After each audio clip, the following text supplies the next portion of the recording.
If I were to compare myself to 20 years ago, when I was just 22 years old, maybe starting my career, I was that insecure asshole. I was the one that was trying to put on that affect, saying I'm smarter than I really am, or I know more than I actually do, puffing up my chest maybe more than I actually needed to. And it was really to cover up the fact that I was a scared little child there that didn't know anything.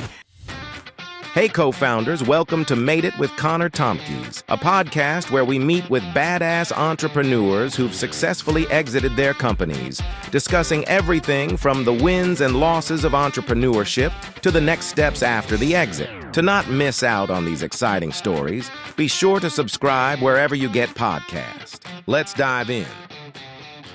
Hey, Eric, we're live in the garage. Yes, we are indeed. It's good to see you. I'm so pumped that we'll be hanging out soon in person too next week. I'm actually really excited that we're recording this virtually, but we could have done this in person. We could have been out in the wilderness doing a deep dive podcast together. Maybe we could have been going on a spirit journey or something like that, talking about investing, startups, all the wonderful stuff. It doesn't have to be an either or. It could be a yes and. So we'll see how it goes today. I like how you say yes and. It's like a startup improv, right? Like that's what we do as entrepreneurs. I do want to highlight some of your background really quick. If I was to share a little bit about Eric, he is a minivan enthusiast. He is the co-founder of the Hustle Fund. He also did Read Your Story, that got acquired by Jib Jab in 2022. Super interesting guy. And Eric, I really appreciate how you also are building a community around some of the stuff that you do. I'm excited for this conversation because I've been starting to get much more involved in the community that you're building with these post-exit founders, seeing how they're communicating with each other. So I think we're going to have a lot to say about communities if the conversation goes that way today. Yeah, it does seem to be the future. It does seem like people are going that way. But then a part of me is wondering, like, when does it get saturated? Or how do you, what's that tipping point when you're providing value versus just doing community for community's sake? Right. And that's really hard. How do you create that genuine connection? Do you think you found that yet with Hustle Fund? I think community really comes from the top, from the leadership, from the vision that you set. And there's a Buddhist saying that I try to live my life by every day, which is when you bow to the mirror, the reflected image bows back. And the way that I've always interpreted that is if I treat my environment with love, kindness, vulnerability, it'll naturally be reciprocated back in kind. Or if I'm an insecure asshole to everyone, insecure assholery will bounce back right at me as well. Those that I think I really admire in the community space have really figured out that they need to set the tone. Usually the ones I like the most, that I am personally most attracted to, those kinds of communities are ones where the leaders are open to vulnerability, where it doesn't feel like this transactional thing like, oh, I have this deal, you should do it too, or I'm raising money, can you give it to me? That's okay. That could be part of a community, but it should really be around the spirit of, I think, just enjoying the fellowship of each other, realizing that we're all in it to grow somehow or dive into an interest that we're all passionate about. I think that makes a lot of sense. That vulnerability is something that you can only be in certain environments. It takes a while for people to feel that comfortable. If I were to compare myself to 20 years ago, when I was just 22 years old, maybe starting my career, I was that insecure asshole. I was the one that was trying to put on that affect, saying I'm smarter than I really am, or I know more than I actually do, puffing up my chest maybe more than I actually needed to. And it was really to cover up the fact that I was a scared little child there that didn't know anything. And wisdom through the years, marrying a great woman, going through therapy, these are things I think that have allowed me to shed some of these affects over time, which allows me to get vulnerable with people relatively quickly. I get the sense, actually, Connor, you've had a similar journey. I understand what you are talking about around this phase, because especially with my first company, I felt like I had to have all the answers. I felt like I had to be the optimist, because why would people do this? Why would people do this company if I didn't believe in where I was going? But then I think it made me come across like I was disconnected. And so that vulnerable leadership is something that I think is pretty rare and pretty important. In my first company, I felt really lonely that I thought I had to come up with those solutions. It was on my shoulders. Today, like in my current company, I remind myself every day that I can lean into the people. Whenever I'm going through troubles or something I can't figure out by myself, like we share the burden together. And it was really scary to feel like I could do that at a certain point in my life. If you don't mind, I would love to hear a little bit about how some of what you shared with me previously around your family story about how you got here and then how that helped lead you into this path from entrepreneurship. I take the view that there really are no self-made individuals in life. There's likely a parent, if you're lucky enough to have someone, an influence like that, maybe as a teacher who really believed in you. a set of people had to actually pull you up in your course of your journey in order to get you to the place that you are. And in my case, I actually did have some pretty wonderful parents. Unlikely story, my dad is actually from North Korea. He had a harrowing journey to get out of there. I met my mom in South Korea. Through a sequence of really odd events, he found himself in a position where he was, during the Vietnam War, a medical officer working with the American government through his service that granted him actually citizenship to allow him to come to the United States with my mom in a very accelerated pace, going through this a little bit quickly. And then they decided to settle in Detroit, Michigan to start their lives and families. The thing that's crazy growing up is my reality was being born into a really nice, quiet suburb on the west side of Detroit, next to a forest, riding my bike all the time, getting into trouble with my friends. My parents, their version of allyship to me, I think, and to my sister, was they didn't want to burden us with the trauma of their past. It was only in the last, I'll give you an example of this, Connor. It was only in the past year that my dad told me he had an older sister who was 19 years older than him, who was killed by a missile, when he was a child. During the Korean, a missile bomb dropped on their house. It killed his oldest sister. And then he was really matter of fact of did you know that you would have had an aunt? And I was 42 or when he told me this stuff, right? So in their view, they thought that just providing this stable environment for their kids would allow them to have more chances of success here in America. In addition to that, too, there's some other parts of this journey I didn't tell you about, which is my last name is spelled Bahn.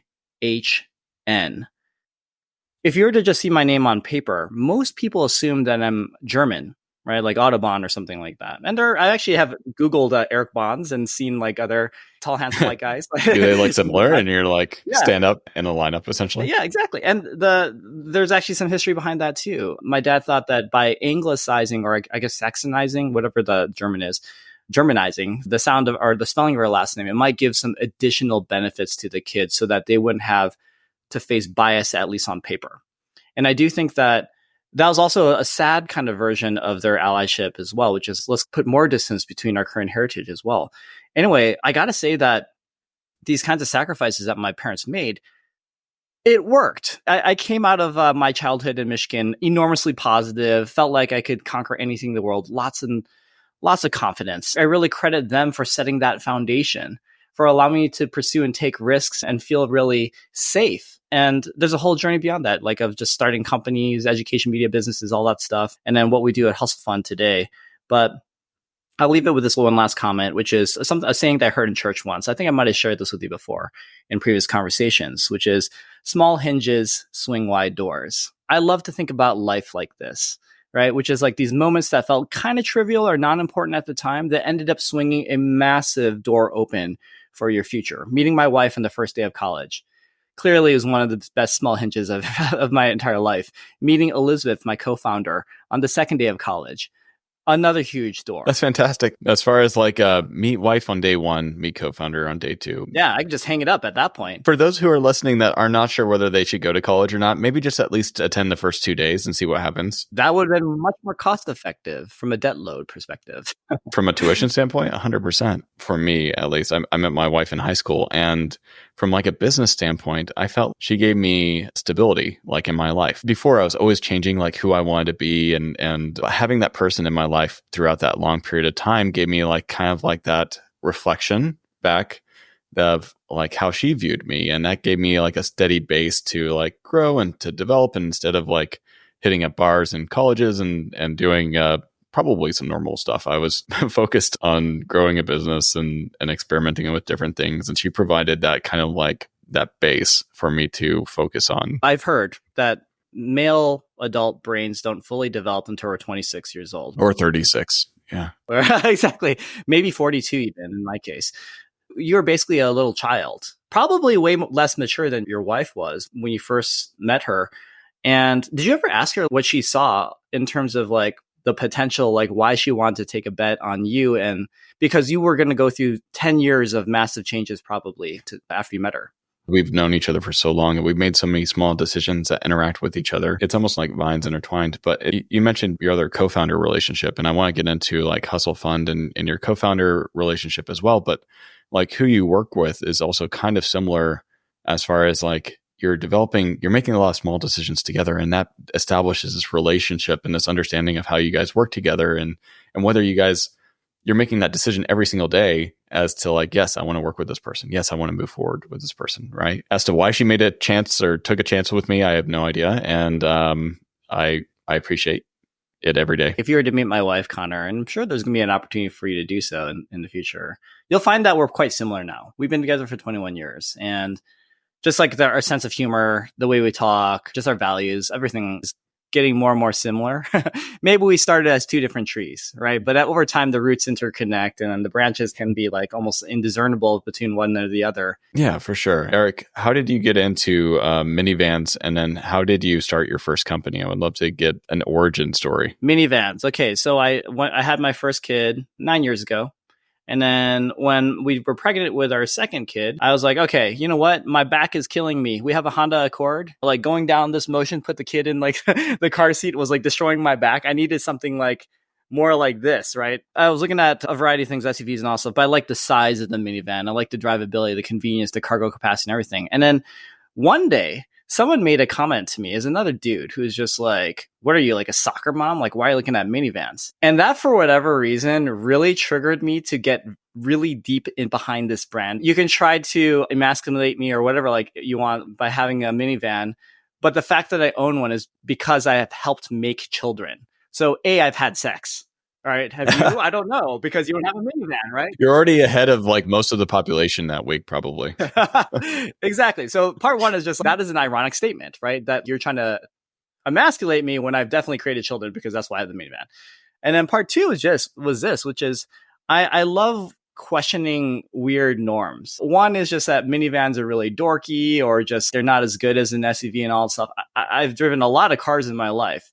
And it's one of those things which is, this is like an emperor has no clothes kind of moment to me of just like, these are actually like legit fantastic cars to own. Even if you didn't have kids, I think you can make a strong case for why it'd be cool to own that versus a Ford F-150 or a Tacoma TRD Pro, whatever. I went to Tahoe with a group of friends, and I sent him a video of my rental being a minivan and me pushing all the buttons and all the doors like opening up, and I thought it was the coolest thing in the world. I'm sold. Anyway, I'm a little bit obsessed, but then I made it my brand because it represents, I think, the wholesome character that I truly do think I am, which is like eventually just a dad first and foremost. But B, I just find it hilarious to describe myself as a minivan enthusiast, because it's one of those things that people like to do business or just be around people that they enjoy and like, right? And like the hilarious thing about like the venture capital industry is that it is largely unlikable. You have these wooden kind of characters of dudes in Patagonia vests looking really bored, like saying yes or no or come back later.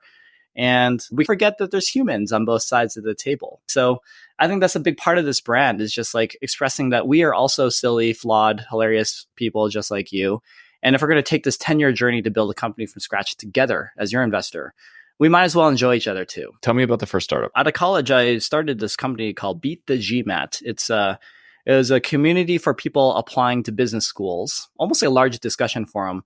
Started off as a blog, eventually turned into a data analytics company where we had 95% of MBA applicants globally providing their application data to us 6 months in advance of applying. And then we would anonymize and sell that data for $100,000 a year to business schools. The global MBA applicant population, those are actually applying to an accredited MBA program around the world, is quite small. It's about 250,000 people a year who are seriously applying. There might be like a couple million who are considering it, but those who are actually writing their applications is really small. So grew up in Detroit, great. Worked really hard to get into a great college. Got to go to Stanford, wonderful. Got to Stanford. I was like, I'm going to have a great time now. Smoked tons of weed, played lots of video games, had the worst GPA, never worked in the summer because I was a privileged, spoiled brat. And then finally, senior year comes around. And then I'm looking at what I accomplished during college, which was not as much as I would have hoped. And I call my mom and I'm like, Mom, what am I going to do? I have like the worst GPA. I have a good college like brand, but I didn't do anything. And then keep in mind, she's like a Korean immigrant and her English is good, not great. And in her broken Korean English, she said, Eric, you are too dumb to be a doctor or lawyer. Maybe you should consider business. Mom humbling right there. Yeah, I loved it. It was like, at the time I was frightened as hell. But like when I think about how she said it to me, it is like objectively hilarious. I spent the summer going to the library. I got a bunch of GMAT prep books, which is usually the first. GMAT's like the SAT's entrance exam for MBA programs, for those in the audience who may not know. And that's normally the first step that most MBA applicants take, is like they take the test and then they have to apply and all that stuff. I started a blog on how I prepare for the test every day for 60 days. It was like, open your Kaplan book, page 62, do these 5 lessons, and here's what I learned. And you could just follow my script. And I ended up doing pretty well on the GMAT test itself. I never went to business school. We can talk about that later. And this blog, it started to turn into this really actively followed thing among MBA applicants. Eventually, we turned that into a discussion forum, and then the evolution over the next 9 years into this data analytics platform. But at its core, it was a community. And this is actually where the lessons come in. I discovered that there are 3 pillars to an excellent community through this experience of running Beat the GMAT. The first was be responsive and quick. So in the first 18 months, when I launched the discussion forum part of Beat the GMAT, I set an alarm. I programmed it in these are flip phones back then, to produce a chime every time there is a new post in my discussion forum, 24 hours a day. So my goal was within 15 minutes, I would try to respond to every single post for the first year and a half. And the idea behind this was like, if you can condition quick responses, then it should probably inspire like members like Connor to actually ask more questions and keep seeding the community with more content. So part 1 was be responsive. Part 2 was be thorough. So I didn't just write one-liners. I'd actually write pretty detailed responsive. If Connor's, look, I'm having problems with this math question, like train leaves Boston at 30 miles an hour and in LA from 70 miles an hour, like where are they going to meet or whatever? Like I would provide a detailed explanation of like how I would solve that problem. It take me like about 10 minutes usually to 15 minutes to write an explanation. So now you have quick response that's conditioning you this quick dopamine hit of I'm getting quick responses. It's a good response that's answering your question. So it's probably inspiring you to come back more. And then here's the third pillar, Connor. And it's the most important pillar. I called it be a hippie. When I started Beat the GMAT and realized like it's not going to be enough to just provide great content in this transaction. We want people to feel good vibes here. I started to adopt a persona that was what I described as saccharine, like a little bit overly sweet. This is when I started to add extra exclamation points, emojis. I was like 25% nicer than I actually am in real life, right? The idea behind this was like, now you're getting a fast response, thorough response, and I'm trying to make you feel good and welcome in the community. And this was the key pillar of an excellent community for a number of reasons. One is, yes, it makes you feel nice and everything like that. As the community expanded to 95%, you can imagine we had problems with like spam or really negative people. The community then started to police itself. Because when I led with the vulnerability, the niceness, it made everyone nice. So like, let's say that Connor comes in, he's a troll. He starts being a jerk to Eric. The community was formed him being like, hey, Connor, welcome. By the way, like, here are the rules of this community. Like, you got to be a little bit nicer. They would police themselves. And it protected the community to scale to near 100% penetration. Did you do anything else to bring other people along? Because that's the hard part, right? How do you find those early advocates? How do you find the people that align with you early on? So we started to put together leaderboards of who's the most responsive person, like who like responds to a new thread first, who gets the most thank you button likes. And there were something like 20 people who naturally became moderators of the community who are spending on average 40 hours a week on Beat the GMAT for years. They just loved it. They just found their people and purpose. It really came down to being able to instrument and identify those people who are behaving in ways that we thought were really positive for the community. And like the last secret here is just what I would do at the end of the year during the holidays is I'd call every single one of them. It ended up being about 50 to 100 people by the end. And just saying like, hey, this is Eric, the founder. I just want to say like, hey, it was really lovely working with you this year, Connor. And I saw all of your contributions. And I'm just grateful that, you're making Beat the GMAT happen. Quick call. It would spike even more contribution in the following year as a result. So with Beat the GMAT, you built this company. for 8 years. How did you go through the process of selling to the Daily Mail? Because that's who you eventually sold to, right? The Daily Mail, if you're not familiar with it in the audience, they're kind of like a tabloid. What a lot of people don't realize about the Daily Mail is actually it's a really diversified company. They have an oil and gas company, an insurance company, and then education was actually a really big part of this business as well. Did they reach out to you or did you hear about them? How did you guys get connected initially? So what happened was around year 7, it was really starting to get to me. Being a bootstrap founder, I didn't know anything about management and scale. I felt like too much weight was on my shoulders and I was just ready to get out. So a company approached us in the education space as well with an acquisition offer that looked pretty solid. And then we thought, you know what, maybe we should pull the ripcord here. And that's when I hired a banker to actually run a process. And then eventually that's how we got in touch with Hobson's, which is the education arm of the Daily Mail. And they didn't offer the best numbers in terms of just like the monetary outcome, but we went with them because they seem like the best human beings. And I got to say, that made all of the difference. The big temptation for founders to really understand is sometimes there's a big number presented to you, but then you look at the terms as like 4-year earnout with these milestones hit, blah, blah, blah. Like those are traps. These are mechanisms for your acquirer not to pay you the amount that they're promising. But we had great terms, all cash, all upfront, very simple vest, like 18 months stick around or something like that. And they really worked hard to help me get that earnout, that team. To your point, that doesn't always happen, right? And then once you sell the company, you don't have any control. So it's a little up in the air. It definitely resonates with like sometimes the best offer by the numbers is not the best offer. That makes a lot of sense to me. And we didn't go with the highest offer for us, but we went with the people that were asking the right questions, that were excited about where the future was heading. Good human beings, hopefully, that have a sense of humor, like that are just nice to hang out with, that you enjoy serving. And if they're a bunch of assholes that are on the other side of the table, it just makes it harder to do your work every day. For sure. And you're responsible for a lot more people than you, right? So whatever environment or whatever vision they have for the company, if you can get behind it, then you feel better about how you're ending that chapter of your life. So you sold the company, and then after that, you traveled the world with your wife. Was that like what you needed to recharge after selling the company? We were together for a while. She was actually working at the company with me, beat the GMAT. So that was also a very special experience. Essentially, she was a late co-founder, super talented at sales and customer success. And we knew that we wanted to start a family. You know, at that point, we were 31, I want to say, when the acquisition happened. But we also knew that maybe this is the last convenient time to do something a little bit crazy, take a break. And it was one of the best decisions. That trip took place in 2014, about 10 years ago now. We saw 17 countries, mostly Asia, Eastern Europe. It was such a blast. But I still hold those memories in my heart a lot because this is actually where I think I became a true optimist. There's so little differences between people. We all want the same things, a good future for our families, good friends, like meaningful work.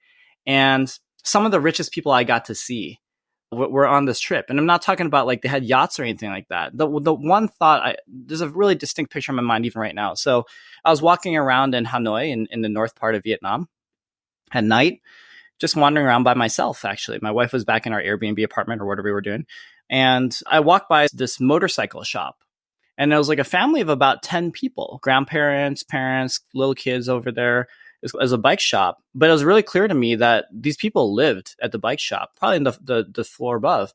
They're having like a delicious like soup and meal right in front of them in the middle of the shop. Bright fluorescent lights, motorcycles around them. Everyone's with a spoon in like this giant, like beautiful looking bowl of whatever they're eating right in front of them. Lots of smiles, lots of laughter. It looked like they're having the best time of their life. And I just stared at them for a couple seconds. I was just like, I think this is like the richest family I've ever seen in my life. The love was just like emanating out of this motorcycle shop.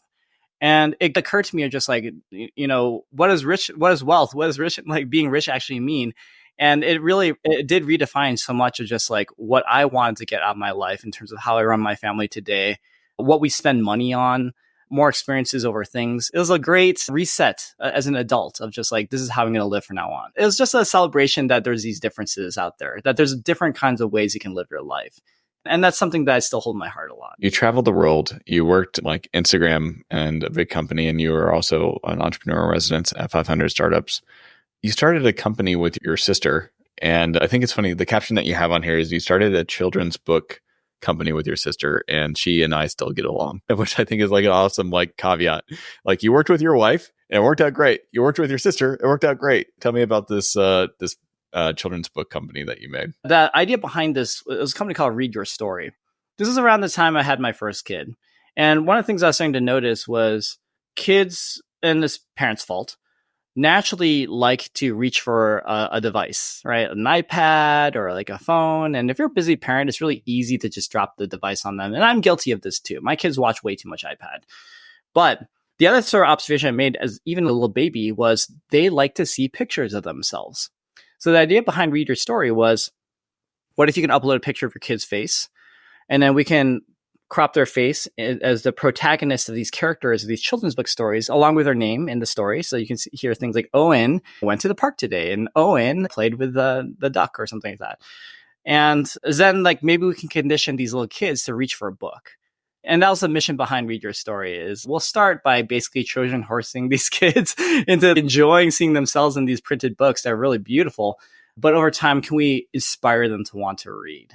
And it was a really meaningful project. And I did it with my sister, who's a great marketer. She's like a Googler and all this stuff earlier in her career. And it was really fun doing it with her. And I say that we still get along because I think it's a lot of risk always to work with a family or a spouse or something like that. Like if things go badly, then maybe the relationship gets damaged. But in the case of my wife, in the case of my sister, it was fine. We really enjoyed that experience. I think it's really cool. And you're right. There's a pretty clear mission and vision around it. And who you sold to oddly fits, like Jib Jab. The videos where like you replace the head and they do like a dance. They found ways to diversify their properties into kind of the same idea of cropping faces into like different kinds of products like greeting cards or socks or dancing GIFs. It just naturally fit within the catalog of what they're creating. And that team also was just like exceptionally nice human beings. So after you built this business with your sister, you started Hustle Fund. Was that the original vision whenever you set out to make this company, or did it start out differently? I think it started off slightly differently. So we started as a much more pure venture capital fund, but pretty quickly, I'd say it wasn't like years later, it was pretty evident to us that we had a skill set around media from our backgrounds. My two co-founders, I have two, Elizabeth and Sheehan. I actually met both of them my freshman year of college 24 years ago. We had the skill set around building community, building media, and we knew that we needed to leverage that. So I'll get back to that in a second. The real genesis of Hustle Fund began out of a simple observation, which was, why is it that the same looking dudes are getting all of the seed capital? If you're a whiter Asian man like us two, went to a good school, maybe you worked at like a Facebook or a Google or something like that. That's considered like a very prime kind of founder for VCs to back. But in my experiences and being a founder myself and scaling up teams, I never thought that just because you went to MIT or Stanford and worked at a Google, it necessarily meant that you actually knew how to hustle hard or work or drive really creative kind of outcomes. But it was hustle that always differentiated the best people that I ever hired. Didn't matter where they went to school. If they were endlessly creative, got shit done, and interested in experimentation and measurement, then they tended to have and had a great growth mindset. They tended to just like create exponential outcomes in their careers and in the work too. More reps in because they're working harder. More likely than not, those reps might work out. Totally. In fact, like there's interesting evidence around this. So if you look at like some of the famous like leadership programs like Johnson & Johnson, GE, they don't really recruit from Harvard. They look at like University of Wisconsin, other like state schools. Those aren't, I'm not negging those schools, by the way. They're excellent, but they purposely want people who have a little bit more chip on their shoulder to outperform those like Harvard MBAs. Again, not negging those guys either. That was the basis of Hustle Fund, which is let's focus on identifying hustle, make sure that we have a really wide funnel of people that we can attract. And we have our own model for how we try to work with the teams to understand whether they can actually hustle or not in a good market. But creating that wide funnel actually is the media business. So today we have a VC fund, which is our core business, but we have a huge angel investor community of 2,000 members called the Angel Squad. We have a scaled newsletters business, lots of sponsorship, 24 events per year. If we can provide great education to these new founders, then they'll be inspired to come to Hustle Fund when they want to put together their first raises. And today we see over 1,000 deals a month because of, I think, these media activities that we scaled up. 4 investment team members on our team, over 30, and I think 32 or 33 other teammates who are marketers, journalists, event producers, those that are actually building the media side of this business. You're building almost like this, like a cohort, right? Like of flexible people that can jump in and help out as needed. Is that the right way to view it? We do have a lot of contractors for sure on our team that are very specialized in certain kinds of things, but also the community is quite amorphous on my side of the table. Like this angel squad community that I mentioned of 2,000 angel investors. These are people who are just starting their angel investing career, want to learn how Hustle Fund identifies its companies, want to participate in our deals as well.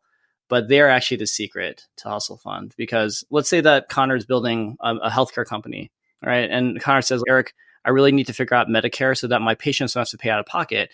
My answer to you would be like, dude, I don't know how to do that. But just talk to Erica, who's the chief health officer at Angel Squad. And then we'll connect you in over 15 minutes. She'll probably just navigate you through how this process works. But my job is just basically a fancy concierge, like almost at a hotel, right? It's just like you have a question or need, like maybe I can connect you to the person in our community somewhere that can have the answer for you. I was going to ask you about how do you identify hustle? Because that's a hard thing that pretty much everyone listening to this podcast wants to find out. Every month we see about 1,000 companies. And of the 1,000 companies, we will on average write checks into 7 businesses with an initial $150,000 check. So that's 0.7% of the companies that we see. So if we think that we're impressed by how they're presenting the team, the problem, the solution, the market, the traction, but we want to understand how well they hustle, we're going to go ahead and write that check relatively quickly on pre-seed valuations, so fairly low.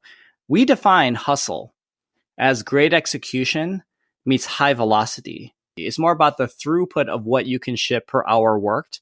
And some of the best people that I know who are true hustlers are not working more than 40 or 50 hours a week on average because their output is like 10x everyone else. Now, the way that we identify after we write that first check is then we'll put them in that cohort as you described. Like we will run a growth project together for 8 weeks in a school that we set up called Redwood School. It's a school on customer acquisition and sales. It takes only 45 minutes a week, but we'll pair up that founder with 2 growth experts, usually from Angel Squad in their industry, along with a general partner like myself. The founder will choose what growth metric matters for them. It could be customer acquisition, user acquisition, it could be sales, whatever they want. Usually it's a sales or user acquisition related project. And it's from this period of time of working together, trying to sprint towards the metric that the founder cares about, where we can get a much better sense of witnessing the team's work, their operational skill, their hustle, learn more about the market. And in about 20% of cases after you write that first check and run the growth project, in that subset, we've identified that founder Connor is a true hustler. He's in a market that's amazing and large. Let's go ahead and write a second $200,000 check into that team, open up an additional allocation for Angel Squad to also come in through an SPV so they can participate in the same terms. And then we can serve this founder together. I like some of the things I'm hearing is that there's an education component, there's a cohort component. So they're in a group with some other people that are going through it, right? There's a mentorship piece and then a financial piece. So you're combining a lot of different pieces of value add to these founders. There's a mantra within our fund that you're required to believe in order to work on our team, which is that great hustlers look like anyone and come from anywhere. And this notion of like diversity, inclusion, whatever, has become super politicized in the last 2 years. And it's like a woke leftist kind of notion and so forth. I actually view this as really simple, which is just, I don't necessarily believe that only Stanford kids or MIT kids or whatever should have the right to get all of the seed money. But if you give a chance to people who are just pure hustlers, you'll create natural inclusivity at the end of it. So while we're in the business of trying to make the most money as possible for ourselves, our investors, our founders, all that stuff, what you discover is that when you follow this model and then have a mechanism of identifying who's a true hustler and serve those people the most, give them the most money, you'll create natural inclusion. It's about 50% women who get the core check, 27% underrepresented who get that core check. 60% of our deals are now outside Silicon Valley. It just naturally looks like the population in the United States because great hustlers look like anyone and come from anywhere. You're baking it into the structure. And that's what like it's really about. If you were to bring people along with you is at Support Ninja, we're hiring people internationally that come from even a wider pool of economic and cultural differences and socioeconomic. It's such a wide pool, but you're giving them opportunities to interact with some major companies that maybe they wouldn't normally interact with. It makes sense, I think, possibly for you, because there's a very specific type of person who gets this mission immediately. It's actually founders. Once you've actually had to grow a team and actually work with a ton of people, hire people from a variety of pedigrees and so forth, most people, after they've actually built a team, realize like it really does come down to, is this person a true hustler or not? I don't know where most of the people on my own team went to college. I definitely don't know their SAT scores or GPAs or anything like that. All I know is I can measure them on their output, and they're outstanding, right? And the people that don't get this, I'm going to be a little bit mean here. If you're like a person that like has only had a finance career, never actually had to really manage anyone, and then you're now like running an institution or something like that, it's really difficult to get that kind of founder empathy around this concept. So in the beginning, when we launched HustleFund in 2017, it was a really difficult pitch. People did not understand this until we started to understand if you're like a family office, a former founder, or at least an institution that has actually like had some experiences personally in running companies, they immediately understood it. Post-exit founders is like the group I'm pretty honed in on at the moment. You have these people that have time, they have resources, they've been there, they can commiserate, right? They also have this industry expertise. And I think that those are the type of investors I want to work with. I think there's something pretty magical if you combine like the post-exit founder with the pre-exit founder and you help them curate the idea, which you guys are doing, and you're helping them to set those goalposts and connect with other people that might provide value. I just recently joined your community. You invited me a couple of weeks ago. And so I've been watching, following along, slowly starting to message some of the people here too. And a couple of things actually hit me. One was the vetting of like humanity, just like the EQ levels is quite good. So you did a good job, I think, of just like the vetting of making sure that good people are largely in this community. But part two is I realize it's hitting a different kind of need for the participants. And this is actually going to come off a little bit maybe arrogant or privileged, but when you go through your first acquisition, it's tacky, right? To just declare, hey, I'm worth like $50 million now or something like that. And I'm feeling alone because I want to retire, but I have no friends who are 35 years old or whatever that can ride their Porsches with me at Sonoma Raceway. That's a very like arrogant way of describing it. But like the heart is there, which is stress, whether you're dealing with something traumatic in your life, or stress whether it's actually feeling super lonely because you're now part of this world that you can't really commiserate with anyone about, is still the same cortisol that's pumping through your body. And it still has the same harmful effects on your body. And I tend to find there is a really lonely class of people who have been quite successful early in life that feel like they're on their own island and don't know how to find those kinds of meaningful connections. And that's where this post-exit community, I think, is quite special, because I see a lot of people who are finding fellowship for the first time, probably since their exit. And I do think that is a really purposeful project, and I'm really grateful to be part of it too. I think that there's a little bit of you were talking about like heavy doors, small hinges. Like there's moments, and like those moments are the small hinges. And whenever you sell a company, that's the small hinge, I think for me, that's the moment when you're like, you're not sure what's coming next. You are lonely. Maybe you are going through that identity crisis. And people have a hard time whenever they were saying, I'm the CEO of Support Ninja, and now I'm not sure what I am doing next. What are the other aspects of my identity that I need to put in front? Because you were talking about like some of these people that come from more traditional backgrounds. So you want to understand, how do they classify you? And you want to understand, how do you classify yourself? It's like a shortcut, right? It's not the right thing. But I think a lot of these post-exit founders are going through this phase of, do I want to start a family office? Do I want to start another business? Do I want to help other people start their business? And I think that you're seeing a pretty unique subset of that in HustleFund with the limited partners that probably were previous entrepreneurs, some of the VCs that have experience with seeing a bunch of companies grow and exit, and then these founders that are probably going through their own experience. Is a very interesting mix of people. I'll share with you the pep talk I normally give someone, like a friend who maybe goes through a substantial exit that kind of creates a meaningful windfall in their life.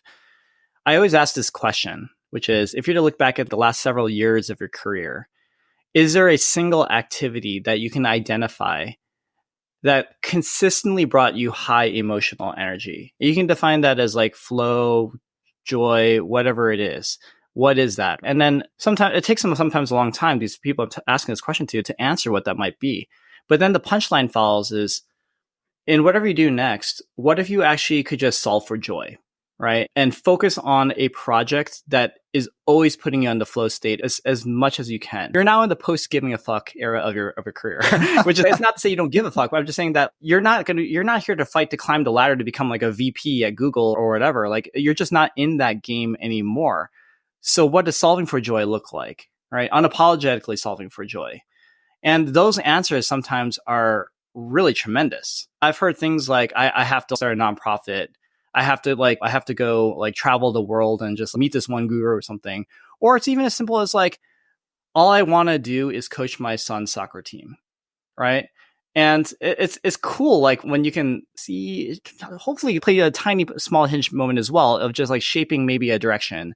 And I see tons of people hungry for that are actually searching for this in your community, which is like, what is my solving for joy now? I want to talk to you a little bit around what you've built, because you have Camp Hustle.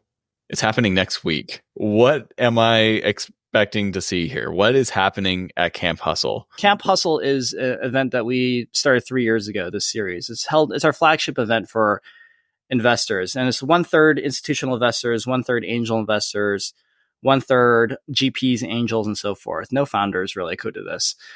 And the design behind this is, as a venture capitalist, I've been to a bunch of events, and it can feel quite stuffy. Like sometimes you got to suit up or at least put on a blazer. It feels really transactional. It's Hunter, what do you do? It's, oh, you're like an investor. Like, why don't we like set up time? So transactional, so hollow.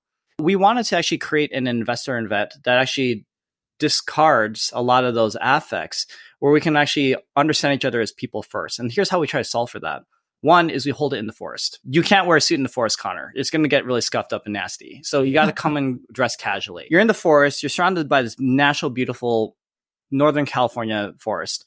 And you can sense that the tone is really shifted at that point. This is a place where we're not going to be here to make transactions happen, right? Like we are all in our own islands today. What if we break down these affects in the next few days and then get to know each other as people? Business will follow at some point. And so we got these inspiring speakers, these talks, but a lot of time and to connect with each other through certain kinds of games and activities too, with very wholesome vibes. This is not a place to be drinking really heavily until like 4 a.m. We don't do that kind of stuff at Hustle Fund. People walk out of it feeling like they've actually made some meaningful connections, and it touches on what we were talking about before. Sometimes when you're like an allocator, like an LP or something like that, it can also feel really lonely. You can go into these events, and then as soon as people know you're investing in funds or companies, like they'll start to swarm you for money. And we want to just create a little bit of safety from that kind of environment so that you just feel less alone. You feel like you have a connected fellowship of people that you're excited to just like collaborate with for the long term. And I think that's a better way of starting relationships with people than like showing up to Four Seasons ballroom, suited up, business cards, LinkedIn's. Doesn't have to be about that. Honestly, I think we should probably have more meetings around redwoods, and we would be better people. I do this with my son. My son is also quite introverted, and it takes him a little bit of time to open up to me sometimes. He was crying the other day, and what I've learned is actually we're really fortunate to live next to a really beautiful canyon. And I've started to take him in walks down the canyon whenever I see him being upset. And there's something about this is honestly like a man thing. Like men, like when you're kind of like facing the same direction, like kind of going through nature, talking like this, not at each other in his case, but like, like this, it kind of breaks down the barrier a little bit more. Right. And that's like something that I think is such a special tool for me in my relationship with him, but also other dudes that I'm really close to. This is like a psychology thing, but they had this study where they had little kids and they would put them in a room to like interact with each other. And the two boys would like grab their chairs, and then they would put them like kind of facing the wall or facing like the window. And they would be like, I play baseball. And he's like, I play baseball too. And I hit a ball over the fence. And then there's like a little bit of like a one-upmanship. They got two little girls and they did the same thing. And they pointed the chairs at each other. And she's like, my dad is an engineer. And she's like, oh, my dad likes to build stuff too. And they're finding like these commonalities. But it was like the orientation of like the chairs and how they like to interact. It makes me wonder, like, maybe there's a reason why the chairs or the bar stools are facing the bar for some reason, like maybe there's a little bit of a dynamic there. I grew up in Detroit, and compared to a lot of my peers in Detroit, I'm like a woke leftist, right? Like this like Northern California dude who's kind of left leaning and all that stuff. They seem a lot of things, like especially my buddies who are definitely much more conservative than me back in Michigan. But when we go to like a Lions game or a Tigers game and watching sports together, we always instantly reconnect. I can talk to anyone, any spectator about like, did you just see what happened? It's powerful because like, it's the same thing as like walking in the forest or like staring out the window or just enjoying something like a team that you really love together. right? And I love and seek those kinds of moments of fellowship wherever I can find it. Eric, what are some of the best things that have come from Camp Hustle and the Hustle Fund and Angel Squad? Again, like when you go to like our events or be part of our community, we try to always emphasize if you're going to get to know someone for the first time, try to understand each other as humans and like understand their values first. There's been a number of companies that have formed actually out of Angel Squad. There's been new funds that have been created across people who just met each other at their events. But I think like the thing that is most special is that we do a really good job, I think, of the post-event experience too. Like everyone gets added to like these WhatsApp groups through their own volunteering. They don't have to join and so forth, but a lot of them do. And I found actually that even a year later, these groups are super active. And the nature of the conversations is totally different from a lot of other WhatsApp groups. It's not like I'm sharing a deal or I need to like raise capital. Here's my pitch deck or something like that. But it gets so much more vulnerable and we're not judgmental. It's just one more resource of good human beings you can count on to support you. And that's what I love seeing at the end of these weeks. There's a certain type of person that doesn't succeed in our community. It's someone that maybe takes a zero-sum view of life. Generally, we are pretty good about identifying those folks and finding them a way outside of our community. Those that we are attracted to are exactly the mindset you're talking about, Connor, which is just like, we can all win together. The side point here is just like the most miserable people I know use money as their measuring stick. Eric, I'm looking forward to next week. I think it's going to be fun. I'm looking forward to the Redwoods. I'm looking forward to meeting everyone. Who is the right person to listen to this podcast and learn about Hustle Fund, and where should they find you? Yeah, thank you. I don't think I've ever had a podcast host ask me the question in that way. So the right person in terms of a founder, investor, whatever that we like to collaborate with is someone that actually is also buying into the social contract that I'm suggesting, which is I'd love to do business and succeed, of course, with the right partners. But beyond that, I think we also need to answer the question. Actually, this is the question that I used to propose to my wife. I didn't say to my wife, hey, will you marry me? I said, do you want to grow old with me? And I actually take that question on almost every relationship now at this stage of my life, which is if we're going to work together as like a founder, as an LP, whatever, you're signing up for like at least a 10-year relationship. That's what a fund life is. It's not enough for me to feel like this is going to be a great transaction. It's also got to be one where like we both feel like we're going to get a lot out of this, not just from the business too, but we'll be excited to hang out, serve founders together, get to know each other's families, get to pet each other's pets and like toys and everything like that. If someone is excited about that kind of social contract as a founder, collaborator, LP, whatever it is, then I'm really excited to speak with you. So best way to reach out to me, you can find me at eric@hustlefundvc.com. That's my email. You can follow me on Twitter, Eric Bahn, ERICBAHN. I have a good following over there too. And yeah, we're always excited to hear about what people are building. And more than that, just hearing great stories. That's awesome, man. All right, guys, that's the pod. Thank you so much, Connor. It was a lot of fun doing this with you. That wraps up today's episode. For more inspiring stories and valuable lessons from successful entrepreneurs, be sure to listen and subscribe wherever you get podcasts. Thanks for listening. Until next time, keep pushing boundaries and writing your next chapter.